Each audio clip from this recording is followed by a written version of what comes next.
Good evening, everybody, and I'd like to say a big thank you to everyone who's come along here this evening for a conference that's been put together, as you know, by Families Fighting for Justice, working in partnership at the moment and have been doing for the past 19 months with the Home Office, delivering workshops up and down the schools right across Merseyside.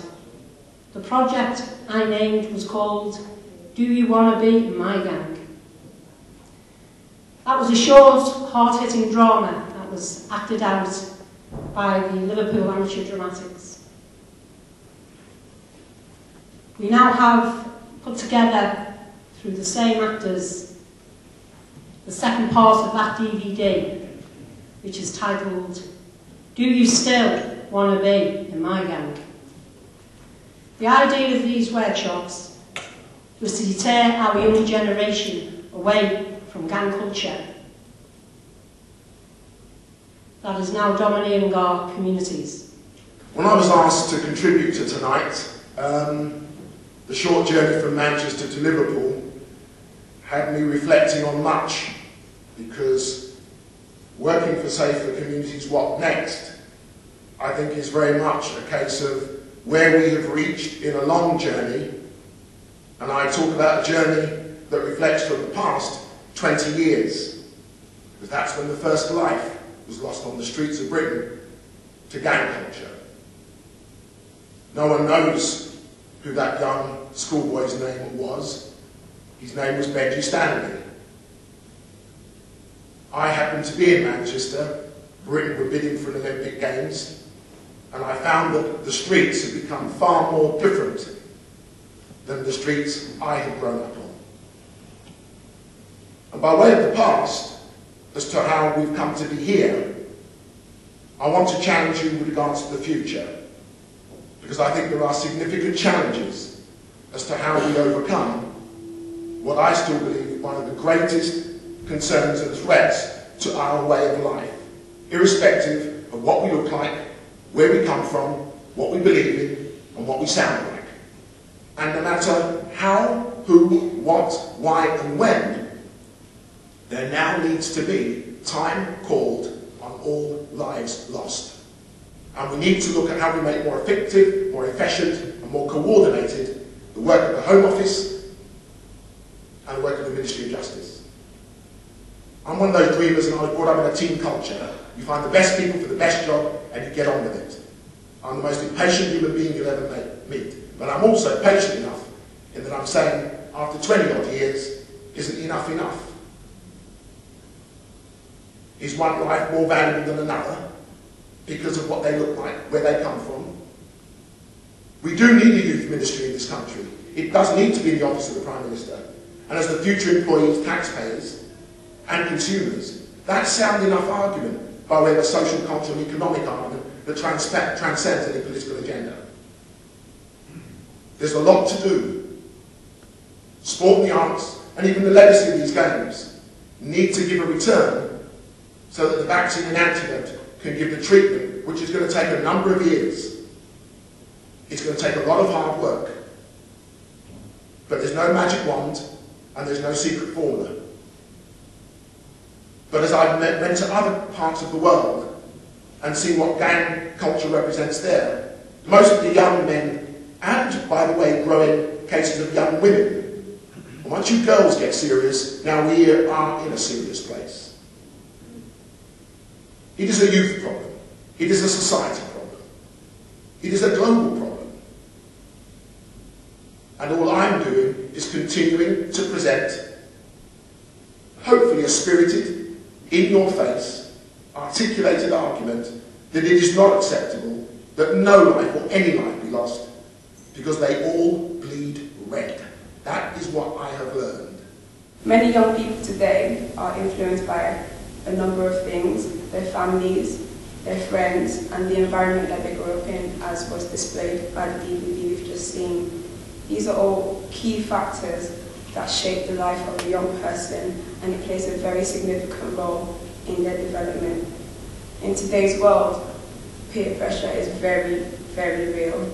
And I know, going to school in Liverpool, I went to an all-girls secondary school, and I know how it might be different for boys, but I know going to an all-girls school, how difficult it was trying to be the best you could be, but also not being seen as a smart ass or a geek, and not to be bullied for that as well. So I know peer pressure can be very, very real, and for those young people who don't know how to deal with it, it can be sometimes very detrimental. Everyone has to some extent struggle trying to fit in. If it's a new environment, if it's a new city, if it's a new place, everyone struggles to fit in. And if young people are surrounded by those who lack ambition, or they don't mind getting in trouble with the law, or they see people who are older than them who are in a position where they feel they would like to be in, because growing up on the streets or maybe around a gang of people who, you know, if the richest person on your street is driving a BMW by selling drugs, you might also think that might be the way to go. And if you're surrounded by people who lack ambition, or they don't see any way out of their situation, it's a very easy way to fall into that method of lifestyle, and it can almost become a career path for some young people. A non-judgmental approach would need to be taken in addressing the issue of youth crime and gang mentality. Young people need mentors and good role models, and like Jeff Thompson said, sportsmen and rock stars are not good role models. What we see on TV, what the media would like to portray, what the media would like to make us believe is true, most of the time is false. And not everyone can be a footballer, not everyone can be David Beckham, not everyone can be a rock star. Yes, we may not always understand what these young people are going through, and yes, sometimes it might be hard to reason with them, as we may not necessarily get the pressures that they face. But listening to young people about their issues is extremely vital. If they cannot feel that organizations, establishments, parents understand what they are going through, they are less likely to talk about it. Encouraging young people is a start, and the more we understand about their situation, the better equipped we are to help and support them. So what defines a gang? Well, there's all sorts of things that define gangs. This is the sort of typical picture that we've got in Merseyside according to the media. Croxteth and Norris Green is the main issue, and it goes back to the tragic issues around Rhys Jones. In reality, that started around about 2001, 2002, and we actually saw this happening, and this is something that came right out of school. Simple as that. And these are people defined in postcode areas that suddenly are sort of associated together, and all of a sudden we painted them as gangs. I don't even like the term, to be honest with you. They are groups of youths who have decided to commit criminality on the streets. It's as simple as that, and that's what we're actually fighting against. So what defines a gang? Could be numbers, style of dress, symbols, tags as we call them, their behaviour, the loyalties they've got, territorial, I mentioned the postcode issues, and shared criminal behaviour. And the one that's not on there is actually the issue around, actually some of them actually might be criminal families.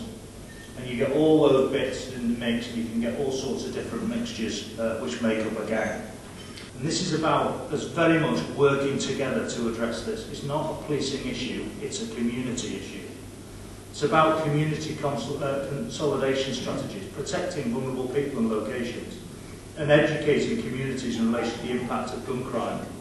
Enforcement is crucial, but we'll never arrest our way out of this problem. That's what we do. We are the hard-edged bit of that, the front of it. I've got firearms officers, I've got covert police officers, I've got matrix disruption officers, all out on the streets on a regular basis, absolutely in the face of our identified gun crime nominals. That's not going to solve it. That's just going to deal with the here and now. The issue has got to go right the way back around the circle and stop with the young people in schools now and actually deal with the issue. Educate, prevent, and rehabilitate. I didn't want my children to become involved in crime, and the last thing I ever expected was to receive that news that my big 6'4" son had been stabbed to death at 3 o'clock in the afternoon. He left home to have lunch with his brother, and by 3 o'clock he was dead. I can remember thinking on many an occasion when I've seen a family standing on the steps of any court talking about the pain and suffering of losing a son or daughter, never ever expecting that to happen to us. And there's some other families that I know are here today who have experienced that awful knock at the door to receive that awful news. You are stunned, rigid, and all the things you think you might do, you don't do. Once that kitchen knife that is often used in fatal stabbings leaves the front door, it becomes that dangerous weapon.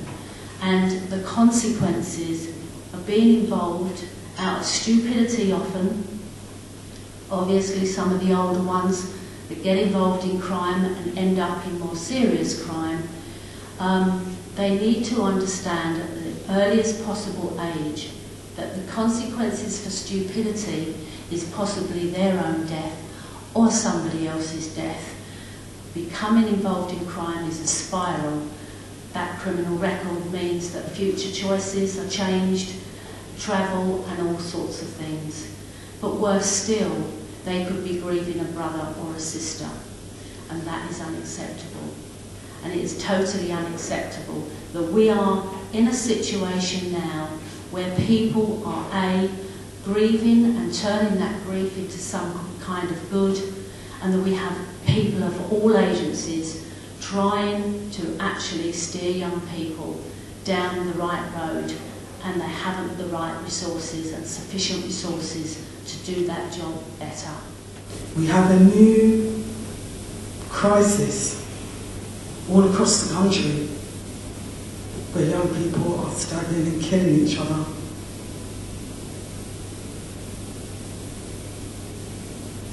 And its victims, its perpetrators, its ripple effect. It's destroying families. It's destroying friends. Everybody's living with some sort of trauma.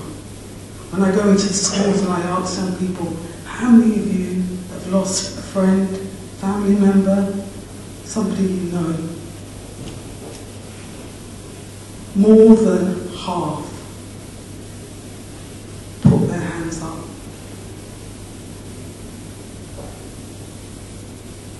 When I was growing up, the only child I can remember that was murdered by another child was Jamie Bulger. In the year that I lost my son, there was 27 other young people that died in London alone. In 2008, it was 28 children, and it just continues and continues.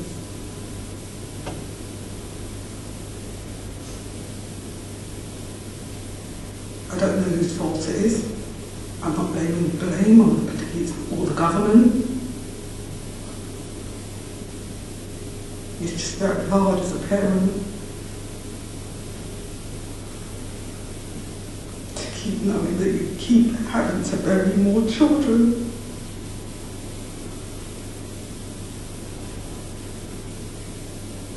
And as a society, as a community, we have to do something more than what's being done.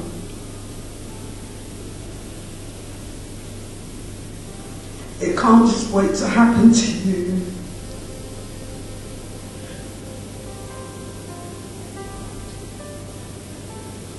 Thank you.